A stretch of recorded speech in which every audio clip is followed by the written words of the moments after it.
ओम नमः शिवाय। श्रावण मास महत्तम अध्याय 25।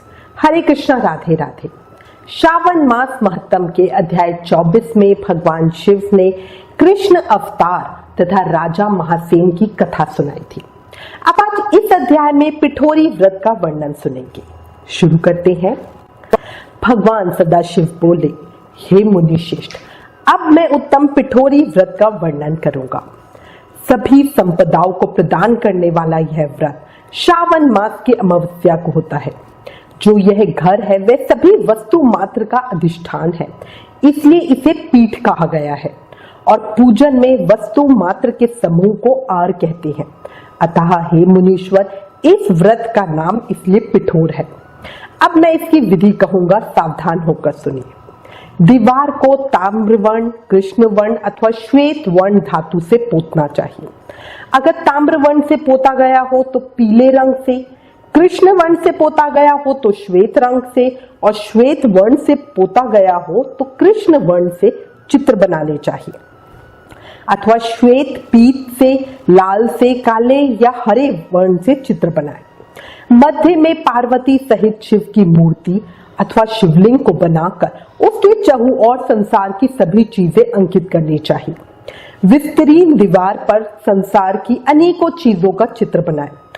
चौसला सहित रसोई घर, 7 खजाने, देव मंदिर, औरतों के कमरे तथा अन्य भव्य वस्त्रों से उनको सुशोभित करें। दरवाजे 4 दीवारी वाले बनावे। वहां पर गऊ, भैंस, घोड़े, ऊंट, हाथी, पालकी तथा अन्य प्रकार की गाड़ियां, पात्र, खाट, खटोले, पीढ़े, शैया, तकिए, मसनद आदि भी हो। बिल्ली, मैना व भांति भांति के पशु, पक्षी, पुरुष व नारी के विविध प्रकार के गहने, बिछौने, गलीचे आदि भी हो।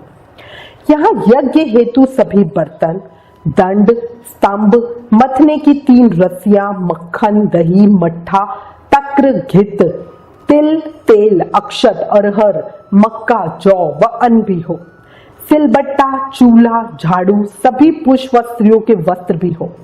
मूसल, पंखा, चक्की, छत्र, चवर, जूता, खड़ऊ, दास दासी, नौकर चाकर, धनुष बाण, तोप, तलवार तथा अन्य अस्त्र भी हो।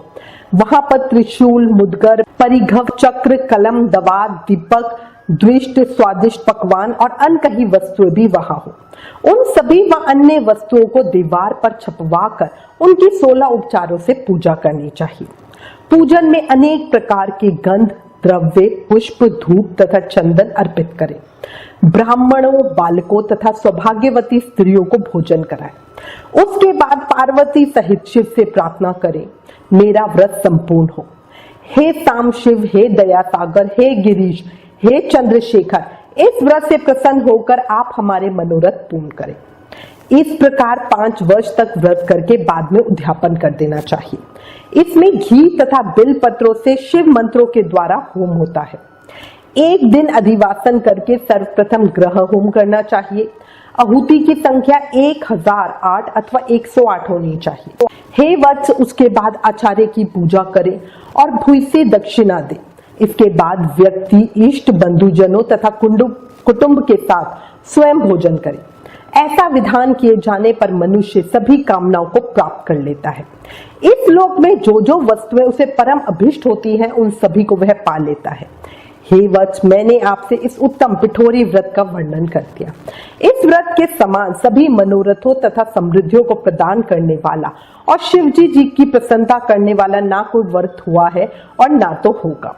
मनुष्य इस व्रत में दीवार पर जो जो वस्तुएं बनाता है उसको निश्चित रूप से पा लेता है। इस प्रकार श्री स्कंद पुराण के अंतर्गत ईश्वर सनत कुमार संवाद में श्रावण मास महत्तम में अमावस्या में पिठोरी व्रत कथन नामक 25वां अध्याय समाप्त हुआ। इस 25वें अध्याय के सुनने सुनाने से ऐश्वर्य वृद्धि और मनोकामना पूरी होती है। देखो, जीवन क्षणभंगुर है, अभी है अभी नहीं।